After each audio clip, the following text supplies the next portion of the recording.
আসসালামু আলাইকুম লিডার, আমি সাইদ আল নোমান।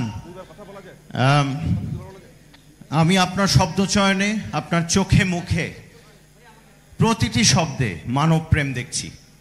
আমার সেই জায়গা থেকে আমার প্রশ্ন, আমাদের চট্টগ্রামে তানভীর, ওয়াসিম, ফজলে রাব্বি তিনজন মারা গেছে, শহীদ হয়েছেন, আর ঢাকায় শুরু হয়েছে আবু সাইদকে দিয়ে।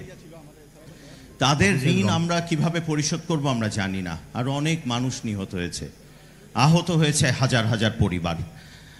বর্তমানে আমি শুধু জানতে চাই, এবং এটা আমার প্রস্তাবনাও থাকলো প্রশ্নের মাধ্যমে, যে আমরা কি কি করতে পারি তাদের জন্য, এক নম্বর।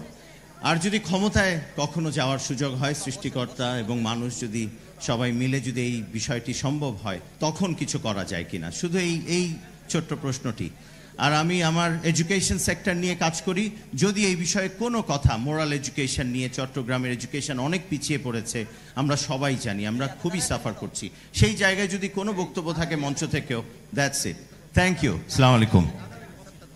দেখুন, এই জুলাই আগস্টের আন্দোলনে যারা শহীদ হয়েছে, যারা বিভিন্নভাবে আহত বা ক্ষতিগ্রস্ত হয়েছে, এবং শুধু জুলাই আগস্ট নয়, বিগত 15 বছর ধরে বিএনপির বিভিন্ন পর্যায়ের বিভিন্ন মূল দল থেকে বিভিন্ন অঙ্গ সহযোগী সংগঠনের বহু হাজারো নেতাকর্মী গুম খুনের শিকার হয়েছে, বিভিন্নভাবে পঙ্গুত্ব বরণ করেছে, ক্ষতিগ্রস্ত হয়েছে।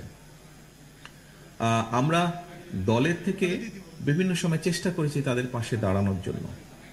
হয়তো তাদের প্রত্যাশা অনুযায়ী দাঁড়াতে পারিনি, তারপরে যতটুকু সম্ভব হয়েছে, সাধ্যে কুলিয়েছে, আমরা তাদের পাশে দাঁড়িয়েছি।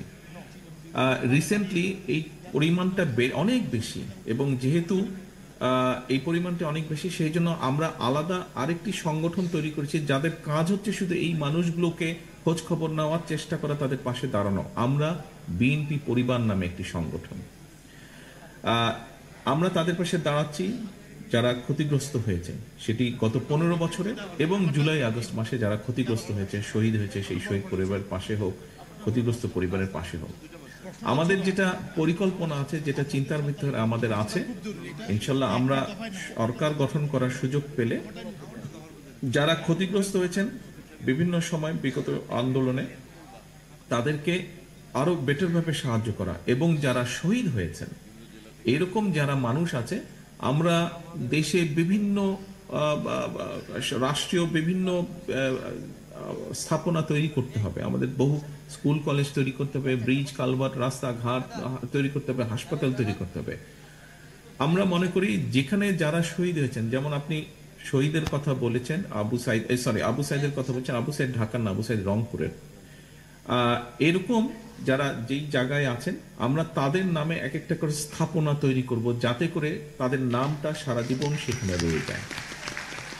স্বৈরাচার বিরোধী আন্দোলনে যারা যারা শহীদ হয়েছেন, তাদের স্ব এলাকায় তাদের নামে একটি স্থাপনা, রাষ্ট্রীয় স্থাপনা থাকবে, যাতে করে তাদের নামটা রয়ে যায় ইতিহাসের পাতায়। ধন্যবাদ।